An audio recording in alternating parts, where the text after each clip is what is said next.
Hello student, आज के segment में बेटा जो अपना पेंडिंग रह गया था danger signal of cancer, their diagnosis and the most important treatment, उसी को डिस्कस करेंगे बेटा। लास्ट सेगमेंट में हमने पूरी तरह से डिस्कस कर लिया था what is the cause behind cancer, या कितने टाइप के कैंसर होते हैं, जो फ्रीक्वेंट आस्किंग क्वेश्चन है आपके बोर्ड एग्जाम में as well as in your NEET exam.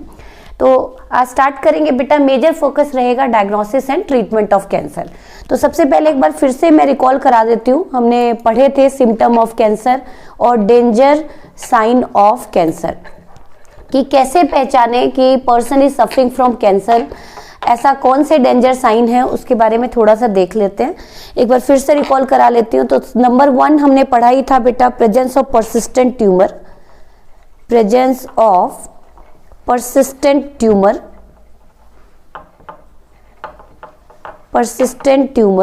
Tumour यदि परसिस्ट कर रहा है, कोई गांठ है और वो परसिस्ट कर रही है, डिसॉल्व नहीं हो रही, अपने आप कंटिन्यू उसका साइज इनलार्ज होता जा रहा है, तो it is a common symptom of cancer और you can call danger sign of cancer. Number 2, any wound with continuous bleeding, any wound with continuous, यदि कोई घाव हो गया है और उसमें से कॉन्टिन्यूस ब्लीडिंग हो रही है तो this is also a danger sign. Continuous bleeding, जैसे कोई चोट लग गई है और कंटिन्यूस ब्लीडिंग हो रही है तो this is also a danger sign.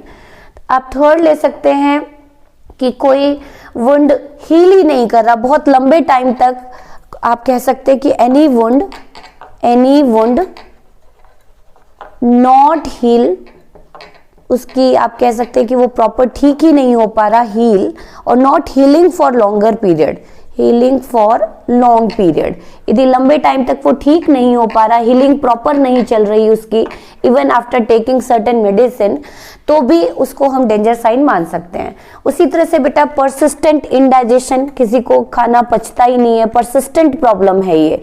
यहाँ पे इनडाइजेशन में नॉर्मल केस नहीं ले रही, मैं एक टर्म लिख रही हूँ बेटा, परसिस्टेंट इनडाइजेशन। तो it is a symptom of, आप कह सकते हैं कि स्टमक कैंसर, इंटेस्टाइनल कैंसर के ये कुछ सिम्टम हो सकते हैं। नंबर 1, रैपिड चेंज इन, कोई बहुत तेजी से चेंज आया है, रैपिड चेंजेस आए हैं। किसके अंदर रैपिड चेंजेस आए हैं बेटा? Like appearance, form and growth of some wart, कि कोई मस्सा आ गया, कोई तिल आ गया, तो रैपिड चेंजेस इन अपीयरेंस या कॉन्फिगरेशन, और you can call number of warts और मोल। यदि किसी के बॉडी में वार्ट्स, मस्से आ गए हैं, बहुत ज्यादा तिल अपीयर हो रहा है, तो ये भी कुछ डेंजर साइन कहा था हमने। और वॉइस में चेंज आ रहा है बेटा, persistent change in vowel movement, बहुत ज्यादा फ्रीक्वेंट लूज मोशन है या फ्रीक्वेंट कॉन्स्टिपेशन हो रही है, तो आप कह सकते हैं कि persistent changes in bowel movement is the indication of colon cancer. Clear? उसी तरह से बेटा persistent hoarseness in voice, बहुत लंबे टाइम तक आवाज का चेंज हो जाना, बिल्कुल ही चेंज हो जाना, तो persistent hoarseness in voice, बहुत भारी आवाज किसी की, या गला बैठा रहता है, बहुत ज्यादा चेंजेस आ रहे हैं वॉइस में, तो वो भी एक इंडिकेशन है थ्रोट कैंसर का। तो अनएक्सप्लेन्ड लो ग्रेड फीवर हो सकता है। अनएक्सप्लेन्ड मतलब सारे ब्लड टेस्ट करा लिए और कोई पैथोजेनिक इन्फेक्शन नहीं है, और यदि लो ग्रेड फीवर रहता है, बॉडी में पेन रहता है परसिस्टेंट, तो वो भी कुछ इंडिकेशन हो सकते हैं या वार्निंग साइन हो सकते हैं। अनएक्सपेक्टेड वेट लॉस हो सकता है बेटा, बहुत तेजी से वेट लॉस हो रहा है, तो ये भी एक डेंजर साइन कह सकते हैं कि थायराइड की प्रॉब्लम नहीं है, फिर भी वेट लॉस होता जा रहा है, तो डेफिनेटली डॉक्टर से क्या करना चाहिए? कंसल्ट। और एक्सेसिव ब्लीडिंग हो सकती है किसी भी एरिया से, ब्लीडिंग इन द मेंसेस, ये इंडिकेट करता है यूटेराइन कैंसर और सर्विकल कैंसर को। तो ये कुछ डेंजर साइन थे जिसके थ्रू हम आइडेंटिफाई कर सकते हैं। तो these are signal that not always due to cancer but signal for early diagnosis. हम जरूरी नहीं है कि ये जो सिम्टम मैंने आपको बताए ये कैंसर के ही सिम्टम हो, ये कई बार अदर डिजीज के भी सिम्टम हो सकते हैं, लेकिन यदि इस तरह के कुछ चेंजेस आ रहे हैं तो डेफिनेटली कंसल्ट करना चाहिए, क्योंकि मैंने बताया था कि प्राइमरी स्टेज में ही कैंसर को यदि डिटेक्ट कर लिया जाए तो उसकी आप कह सकते हैं कि ट्रीटमेंट प्रॉपर हो जाता है। तो नेक्स्ट जो अपना फोकस रहेगा आज का सेगमेंट, ये हमने प्रीवियस सेगमेंट में भी डिस्कस किया था, diagnosis and treatment of cancer, how to detect cancer and how to treat cancer. थोड़ा सा इंपॉर्टेंट है, ध्यान से फोकस करेंगे तो आज हम कवर करेंगे ये। तो next come over diagnosis of cancer, how to detect cancer, कैसे हम डायग्नोज करें। तो next come over diagnosis of cancer, diagnosis of cancer, क्योंकि अर्ली जो डिटेक्शन है कैंसर की is essential for better their recovery, क्योंकि अर्ली यदि डिटेक्ट होंगे कैंसर तो ही उसकी रिकवरी बेटर होगी। दैट्स व्हाई डिटेक्शन और diagnosis is the most important aspect. Diagnosis of cancer, diagnosis of cancer, how to diagnose cancer, clear. तो सबसे पहले कैसे हम डायग्नोज करेंगे, क्योंकि early detection is essential, early detection is essential for better recovery। Better recovery के लिए early detection क्या होता है बेटा, जरूरी होता है। तो हाउ टू डिटेक्ट कैंसर, सबसे पहला आप लिखें कि कैसे हम डिटेक्ट करने वाले हैं, डायग्नोज करने वाले हैं। तो number one histopathological and cytological method, नाम से ही क्लियर है बेटा। हिस्टोपैथोलॉजिकल, जिसमें हम टिश्यू की आप कह सकते हैं कि इसमें बायोप्सी करते हैं, पर्टिकुलर ट्यूमर के कुछ एरिया को कट करके निकाला जाता है और उसको कहाँ देखा जाता है बेटा, माइक्रोस्कोपिक एग्जामिनेशन। तो हिस्टोपैथोलॉजिकल एंड साइटोलॉजिकल एग्जामिनेशन ये सबसे कॉमन है। मतलब मैं कह रही हूँ कि every tumour is not a cancer, तो जब भी कुछ ऐसी गांठ निकलती है तो उसको डॉक्टर बायोप्सी के लिए भेजते हैं।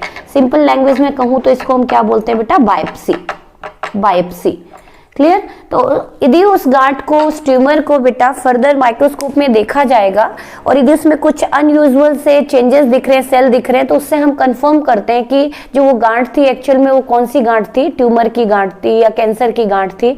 तो उसको further chemotherapy and radiotherapy suggest करेंगे। तो हिस्टोपैथोलॉजिकल एंड साइटोलॉजिकल एग्जामिनेशन में क्या करते हैं, इन्वॉल्व क्या करते हैं इसमें, biopsy and histological examination, histological examination, histological examination करते हैं। किसका एग्जामिनेशन करते हैं, अफेक्टेड टिश्यू का, of the affected tissue, of the affected tissue, affected tissue, clear. Affected tissue को किसके नीचे देखा जा रहा है, माइक्रोस्कोपिक एग्जामिनेशन हो रहा है। जैसे बहुत सारे affected tissue under microscope, under microscope, clear. For example एक टेस्ट आप यहाँ पे पढ़ेंगे, pap test, for example pap test, pap test बहुत ही कॉमन टेस्ट में भी आप लोगों ने सुना हो। Pap test is employed to detect cervix cancer. Direct question पूछा जाता है, detect cervix cancer. Cervical area से फ्लूइड को निकाला जाता है और उसको स्टडी किया जाता है, ऑब्जर्व किया जाता है under microscope. And that type of, यदि उसमें अनयूजुअल कोई उस फ्लूइड में, उस लिक्विड में, सर्विकल फ्लूइड में कोई अनयूजुअल सेल दिखते हैं तो this is a clear cut indication of cervical cancer. तो सर्विक कैंसर को अर्ली स्टेज में डिटेक्ट करने के लिए या कोई भी स्टेज में डिटेक्ट करने के लिए कौन सा टेस्ट एम्प्लॉयड किया जाता है बेटा, pap test. Now DNA probe analysis कि कैसे अदर कौन से मीन है डायग्नोसिस के, तो नेक्स्ट मेथड लिखे, डीएनए प्रोब। डीएनए प्रोब के थ्रू भी हम पता लगाते हैं कि पर्सन इज सफरिंग। प्रोब मैंने बताया था आपको, these are radioactive sequence of DNA, जिसके थ्रू हम किसी भी जीन म्यूटेशन को, जीन में कोई गड़बड़ी आई है उसको डिटेक्ट करते हैं। तो now come over the second diagnosis of cancer and how to detect cancer. तो उसमें हम पढ़ते हैं DNA probe, DNA probe. DNA probe, DNA probe. Number 2, DNA probes. DNA probes is the molecular technique to detect those genes which make the person susceptible to certain cancer. तो DNA probes are the radioactive sequence होती हैं, non sequence होती हैं, और it is a, आप कह सकते हैं molecular technique, molecular technique होती है ये to detect आप कह सकते हैं particular gene, to detect particular gene और स्पेसिफिक जीन, पर्टिकुलर जीन को डिटेक्ट किया जाता है इस मेथड के थ्रू, सदर्न ब्लॉटिंग टेक्निक के थ्रू। तो पर्टिकुलर जीन को डिटेक्ट किया जाता है विच मेक पर्सन, मैंने आपको बताया था हर एक की बॉडी में ओंकोजेंस होते हैं, ओंकोजीन्स होते हैं। यदि उसमें कुछ मॉडिफिकेशन हो जाए और वो एक्टिवेट हो जाए तो बॉडी में कैंसर की प्रोबेबिलिटी बढ़ा देते हैं। तो which make the person susceptible to particular cancer, which make person susceptible to particular cancer. तो इसमें आप एक तरह के देख रहे हैं कि डीएनए प्रोब के थ्रू किसको डिटेक्ट किया जा रहा है बेटा, डीएनए प्रोब के थ्रू हम डिटेक्ट कर रहे हैं उस स्पेसिफिक जीन को जो बॉडी में किसके लिए रिस्पॉन्सिबल हो सकते हैं, एक पर्टिकुलर टाइप के कैंसर के लिए। तो ये भी एक मॉलिकुलर पीसीआर के थ्रू हम डीएनए सीक्वेंस को मल्टीप्लाई कराते हैं एंड देन डीएनए प्रोब के थ्रू हम आइडेंटिफाई करते हैं कि जीन में म्यूटेशन हुई है तो कैंसर की प्रोबेबिलिटी बढ़ेगी। नाउ द थर्ड मेथड, बहुत सारे मेथड है, एंडोस्कोपी सुना होगा आपने कि एंडोस्कोपिक मेथड होती है जिसके थ्रू हम डिटेक्ट करते हैं कैंसर को। जनरली कौन से कैंसर को डिटेक्ट करते हैं बेटा, लाइक आप लगा सकते हैं कि ऑरल कैंसर है, स्टमक कैंसर है, तो उनको डिटेक्शन में हम यूज करते हैं। तो नेक्स्ट कम ओवर एंडोस्कोपी, जल्दी जल्दी लिखें, next come over endoscopy. Endoscopy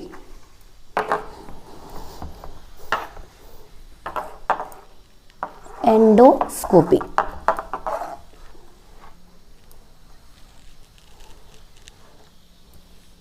next technique is endoscopy, like gastroscopy, laparoscopy, अलग अलग टाइप के हैं। तो आप लिखे third method to detect cancer is endoscopy. जैसे माइक्रोस्कोपी होती है उसी तरह से एक टेक्निक हम पढ़ रहे हैं आज के सेगमेंट में, एंडोस्कोपी। एंडोस्कोपी दूरबीन की हेल्प से हम किसी भी कैंसर को किसी भी एरिया में, इंटरनल विसरल ऑर्गन में कोई भी गांठ है, कोई भी इस तरह की प्रोट्यूबरेंस है, आउटग्रोथ है, उसको भी हम देख सकते हैं। तो एंडोस्कोपी फॉर एग्जांपल एंडोस्कोपी में बहुत सारी आती हैं बेटा, लाइक गैस्ट्रोस्कोपी, नेम से ही क्लियर हो रहा है आपको। उसी तरह से बहुत सारी अदर आती हैं बेटा, लाइक लेप्रोस्कोपी, लेप्रोस्कोप गायनेकोलॉजिस्ट जिसके थ्रू इंटरनल पेल्विक एरिया में कोई कैंसर है, ओवेरियन कैंसर है, यूटेराइन कैंसर है, तो ये वेजाइना के थ्रू इंट्रोड्यूस किया जाता है और उसके थ्रू डिटेक्ट करते हैं। तो gastroscope is used to detect stomach cancer, used to detect, किसी को परसिस्टेंट इंडाइजेशन है तो डॉक्टर गैस्ट्रोस्कोपी सजेस्ट करते हैं, used to detect stomach cancer, stomach cancer को डिटेक्ट करते हैं बेटा इसमें गैस्ट्रोस्कोपी के थ्रू। उसी तरह से लेप्रोस्कोपी, लेप्रोस्कोप गायनेकोलॉजिस्ट यूज करती हैं, use to detect cancer of pelvic region, use to detect cancer of pelvic region. इसमें आपके बहुत सारे आ जाएंगे पेल्विक रीजन के, जैसे पेप टेस्ट के थ्रू आपने सर्विकल कैंसर को डिटेक्ट किया, that is the part of biopsy. उसी तरह से पेल्विक रीजन के cancer like ovarian cancer, uterine cancer, उनको भी हम डिटेक्ट करते हैं। क्लियर?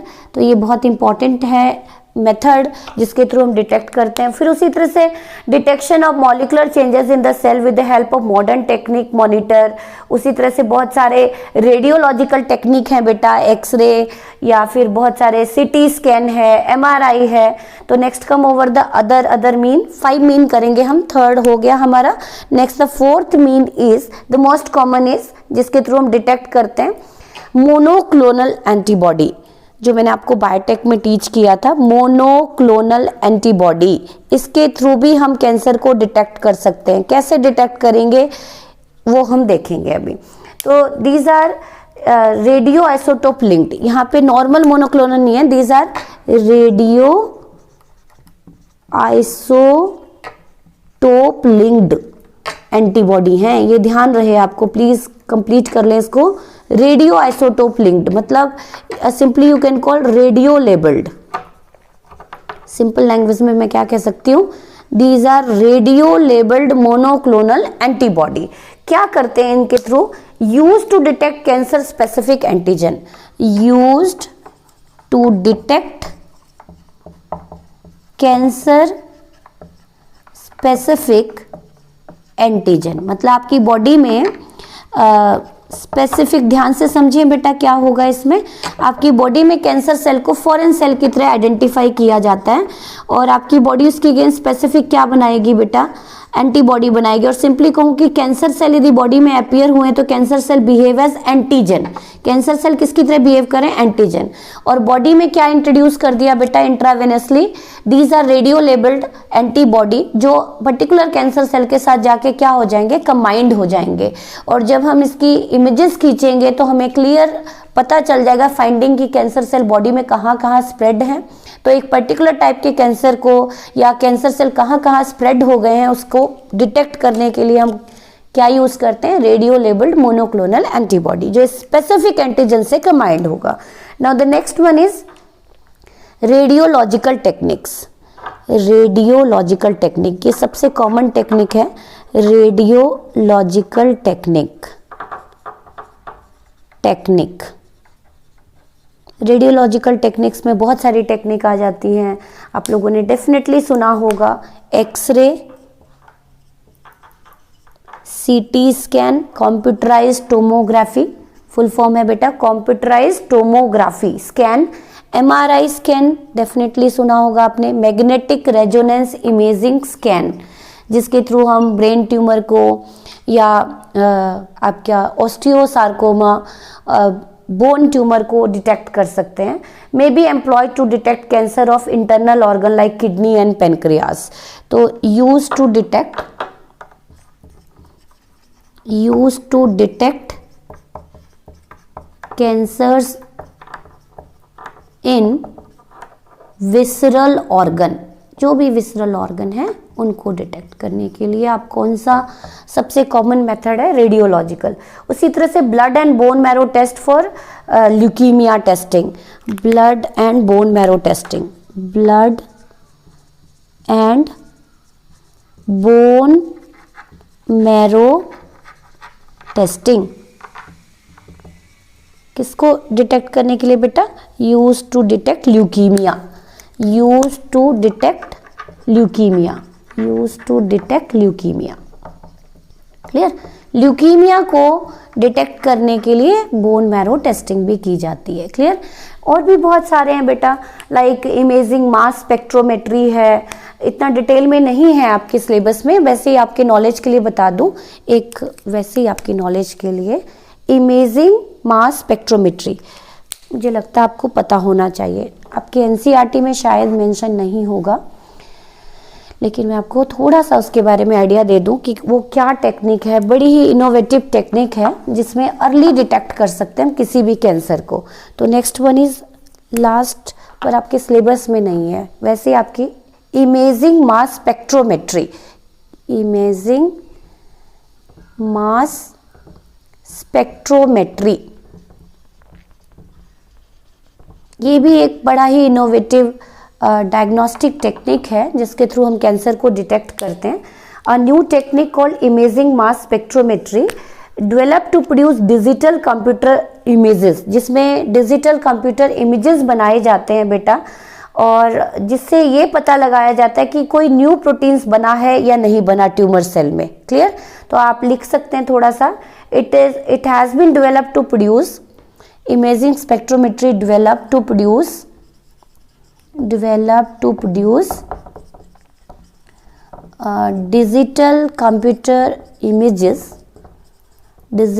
computerized images जैसे आप इमेजेस देखते हैं कि एमआरआई में एमआरआई शीट आती है, एक्सरे शीट आती है, उसी तरह से इसमें भी कंप्यूटराइज्ड इमेजेस बनाए जाते हैं to determine what new proteins are formed. Images to determine what new protein are formed via cancer cell.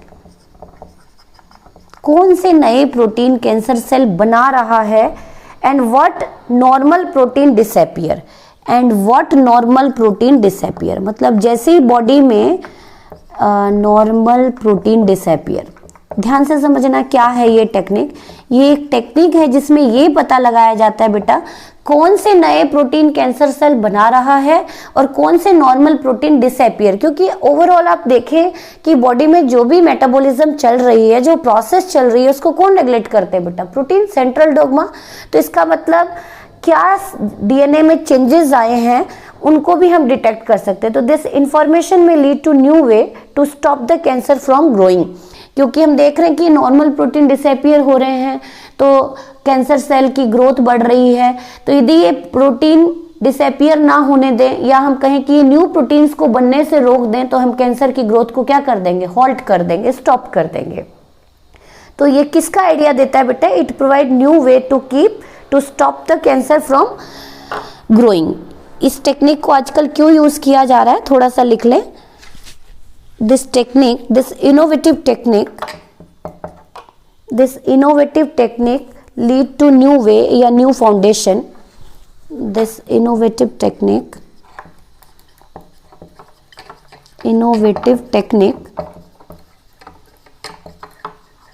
lead foundation to halt the further growth of cancer. कि बॉडी में यदि हम कैंसर के tumour को surgically remove नहीं कर सकते तो हम उन प्रोटीन्स को डिटेक्ट कर लेते हैं जो कैंसर सेल प्रोड्यूस कर रहे हैं और फर्दर उन प्रोटीन्स की फॉर्मेशन को होल्ड करके, स्टॉप करके मेडिसिन से उस ट्यूमर की ग्रोथ को रोका जा सकता है। तो this is a very innovative diagnostic technique. तो ये तो थी सिंपल सी बात बेटा कि हम कैंसर को कैसे डिटेक्ट कर सकते हैं। तो आपने अलग अलग टेक्निक पढ़ी। The most important biopsy which one is very common technique. Bone marrow testing पढ़ी आपने, एंडोस्कोपी पढ़ी which include respectively gastroscopy, laparoscopy, rhinoscopy. उसी तरह से बहुत सारे ट्यूमर मार्कर जीन होते हैं, मोनोक्लोनल एंटीबॉडीज होते हैं जिनके थ्रू हम टेक्निक, ये ऐसी डायग्नोस्टिक टेक्निक है जिसके थ्रू हम कैंसर को डिटेक्ट कर सकते हैं। Now last come over the therapy and how to treat cancer. ऐसी कौन कौन सी टेक्निक आ गई हैं जिसके थ्रू हम ट्रीट कर सकते हैं। डेफिनेटली आप सबने बहुत ही कॉमन टेक्निक सुनी भी होंगी कि यदि अर्ली स्टेज में तो surgery is the common one जिसके थ्रू हम ठीक कर सकते हैं। वैसे उसके साथ हालांकि जो थेरेपी आप पढ़ेंगे कैंसर ट्रीटमेंट में वो कभी भी इंडिविजुअली नहीं दी जाती, वो क्यूमुलेटिव मैनर में दी जाती है, इंक्लूडिंग रेडियोथेरेपी, कीमोथेरेपी सेशन चलते हैं। तो next come over the therapy, how to treat cancer. Topic डाल लें थेरेपी।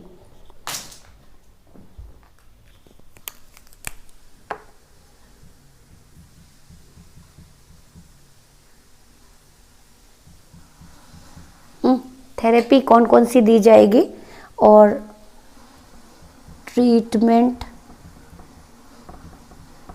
ऑफ कैंसर, कैसे ट्रीट करें कैंसर को। डिटेक्ट तो कर लिया और बहुत ही ड्रेडेड डिजीज है तो डेफिनेटली हम ट्रीट कैसे करेंगे। तो cancer can be controlled in early stage and control depend upon the location and spread of the cancer. Definitely कहाँ पे कैंसर लोकेटेड है, कितना वो स्प्रेड हुआ है, इन सब चीज़ों पे डिपेंड करता है। तो बहुत सारी अदर टेक्निक्स हैं बेटा। The most common one is surgery. Number 1 you can write down surgery.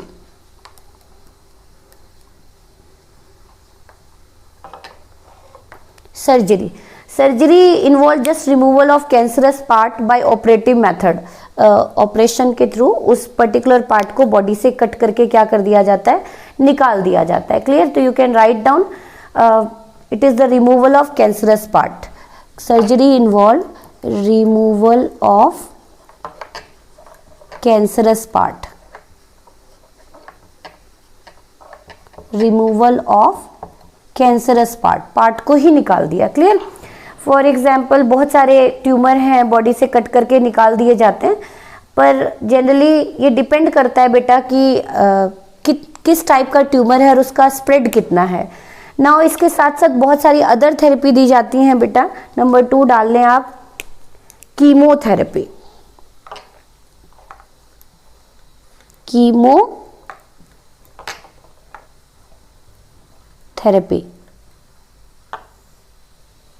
Chemotherapy. Clear.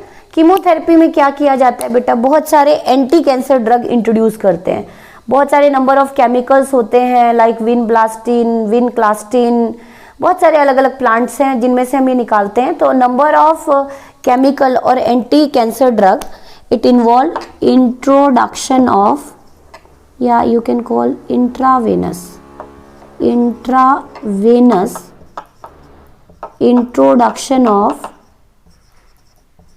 introduction of anti-cancer drugs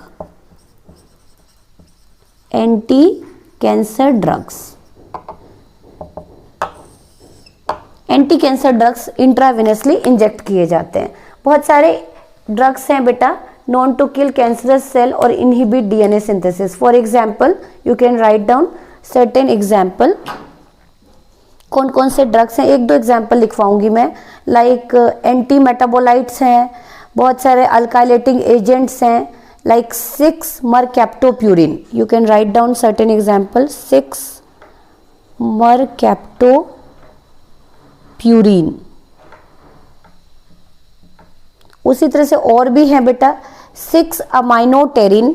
ये कुछ कॉमन ड्रग हैं, डिटेल में नहीं जाएंगे। अमाइनोटेरिन ये कैसे ड्रग हैं बेटा, एंटी कैंसर ड्रग हैं और ये इंजेक्ट किए जाते हैं use to kill cancer cell. हालांकि बहुत साइड इफेक्ट होते हैं इन ड्रग के, कैंसर सेल को किल करने के लिए यूज किए जाते हैं। उसी तरह से बहुत सारे आप कह सकते हैं natural anti cancer drug obtain किए गए हैं। फॉर एग्जाम्पल कैथेरेंथस रोजियस कॉमनली कॉल्ड सदाबहार प्रोवाइड 2 एंटी कैंसरस ड्रग विनक्रिस्टिनन। सदाबहार का प्लांट सुना होगा आपने, सदाबहार प्लांट डेफिनेटली देखा होगा घर में, पिंक कलर के और वाइट कलर के फूल आते हैं, छोटे छोटे प्लांट होते हैं। तो नेक्स्ट कुछ ड्रग लिखवा देती हूँ, vinclastine and vinblastine naturally obtained from सदाबहार प्लांट। बहुत कॉमन प्लांट है सदाबहार प्लांट।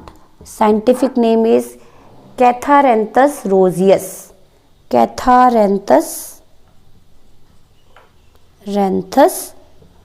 रोजियस प्लांट से निकाला जाता है ये ड्रग।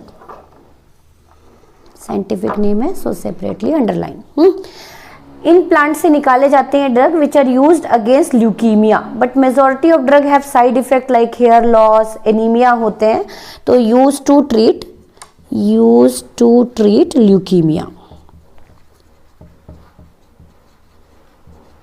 ल्यूकीमिया को ट्रीट करने के लिए यूज किया जाता है, ब्लड कैंसर को। देख रहे हैं आप, तो बहुत सारे ऐसे ड्रग हैं पर साइड इफेक्ट बहुत होते हैं बेटा इनके। क्या साइड इफेक्ट आते हैं ड्रग्स के, hair fall and severe anaemia. Side effect severe anaemia and excessive hair fall, गुच्छे गुच्छे हेयर फॉल होते हैं, hair fall. These are certain side effect of these anti-cancer drug.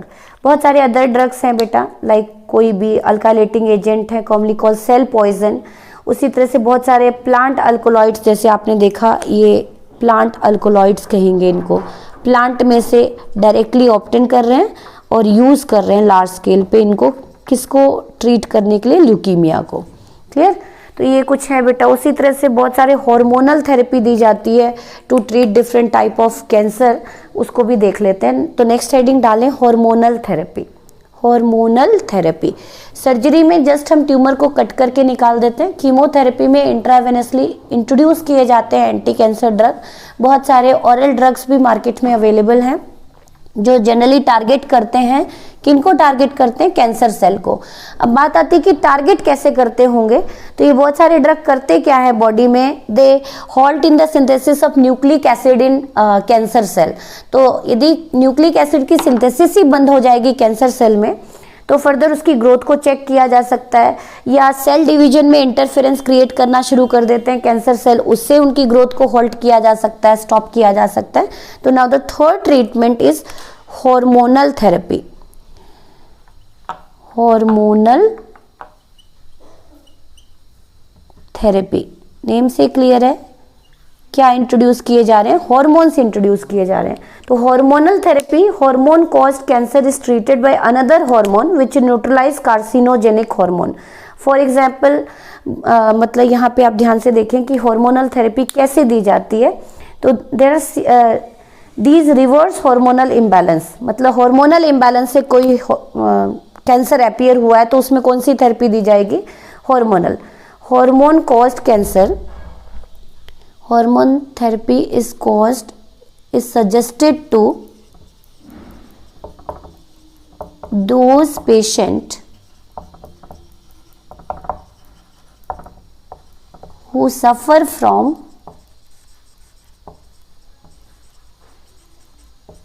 cancer caused by hormonal imbalance, caused by hormonal imbalance. Clear? For example, कोई example ले लेते हैं हम, जैसे breast cancer can be controlled by testosterone. Breast cancer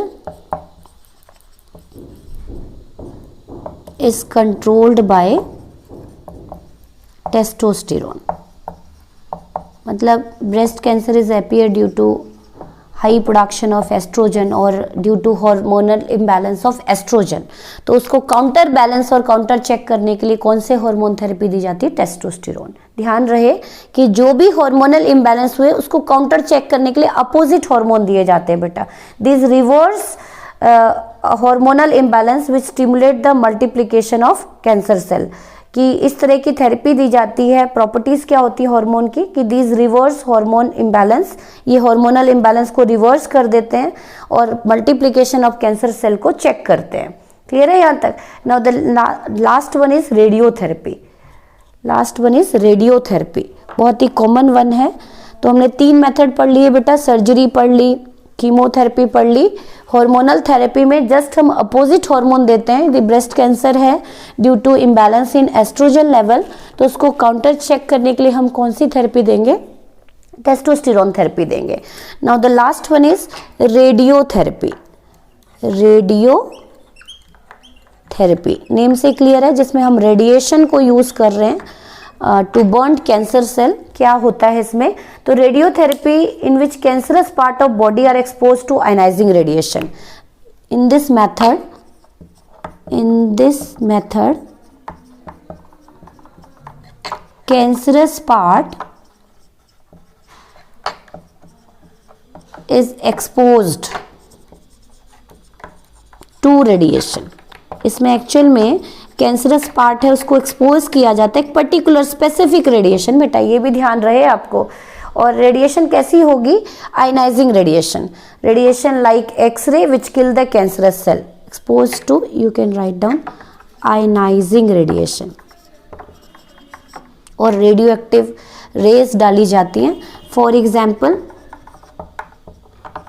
x ray, हालांकि X-ray आपने सुना है कि बिहेव एज कार्सिनोजन, लेकिन X-ray even use to kill cancerous cell, use to kill cancerous cell, cancerous cell को किल कर देता है radiotherapy. Clear?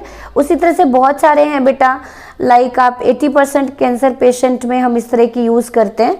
For example iodine isotope, iodine isotope, cobalt isotope. यहाँ पे कैसे आइसोटोप की बात कर रही हूँ मैं, रेडियो एक्टिव आइसोटोप। आयोडीन के आइसोटोप यूज किए जाते हैं, कोबाल्ट के आइसोटोप यूज किए जाते हैं to treat different type of cancer. Clear?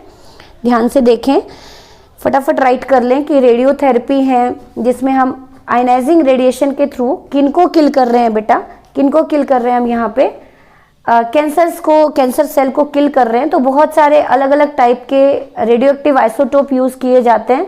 तो आपने देखा कि रेडियोथेरेपी में हम क्या यूज कर रहे हैं यहाँ पे, radio active isotope like cobalt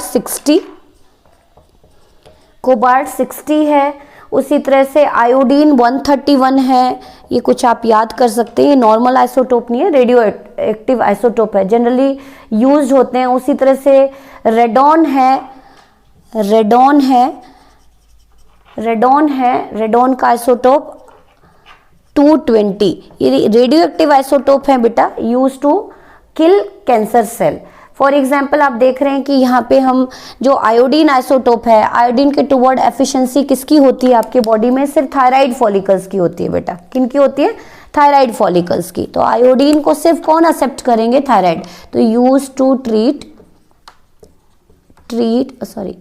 to treat thyroid cancer. And the last एक और रह गया बेटा, इम्यूनोथेरेपी, जो आजकल बड़ा ही कॉमन वन चल रहा है। तो लास्ट डाल लें फटाफट, इम्यूनोथेरेपी क्या होती है? लेटेस्ट थेरेपी जो आज के टाइम पे यूज की जा रही है to treat different type of cancer. तो हमने 3, 4, 5 मेजर आपको डायग्नोस्टिक टेक्निक याद करनी है और 5 ही आप ट्रीटमेंट याद कर सकते हैं कि हमने बहुत सारी पढ़ी, सर्जरी पढ़ी, कीमोथेरेपी पढ़ी, रेडियोथेरेपी पढ़ी, हार्मोनल थेरेपी पढ़ी, and the last 5th number is immunotherapy. Immunotherapy क्या होती है? नेम से क्लियर है। Immunotherapy is the latest methodology है बेटा जो कैंसर ट्रीटमेंट में यूज हो रही है, in which natural anti cancer immunological defence mechanism are strengthened. मतलब बॉडी में नेचुरल इम्यूनिटी डेवलप कराते हैं, बूस्ट कराते हैं, किसके अगेंस्ट? कैंसर सेल के अगेंस्ट। इसमें बहुत सारे मोनोक्लोनल एंटीबॉडीज यूज किए जाते हैं, अल्फा इंटरफेरॉन यूज किए जाते हैं, बायोलॉजिकल रिस्पॉन्स मॉडिफायर कह सकते हो आप। किसके against immunity?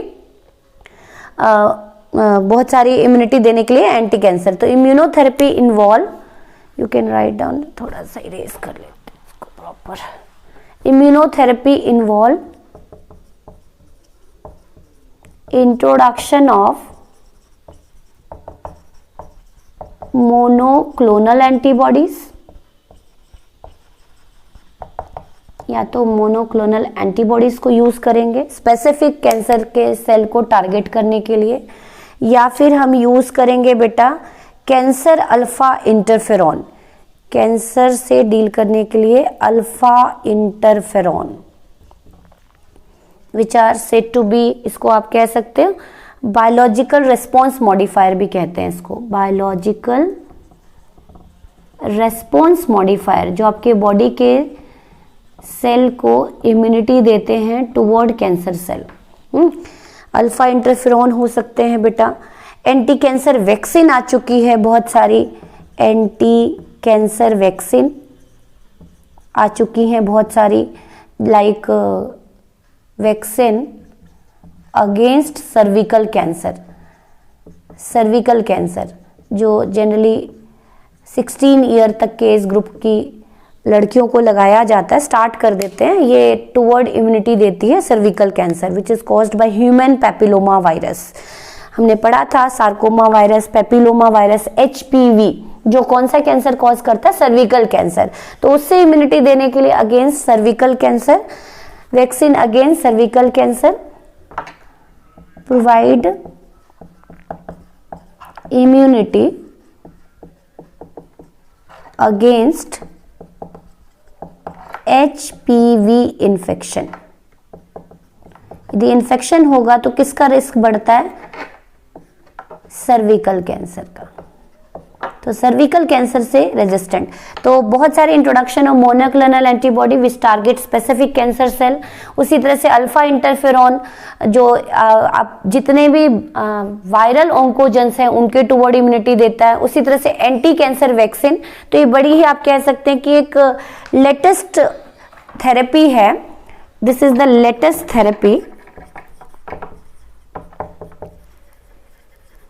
which target immune system,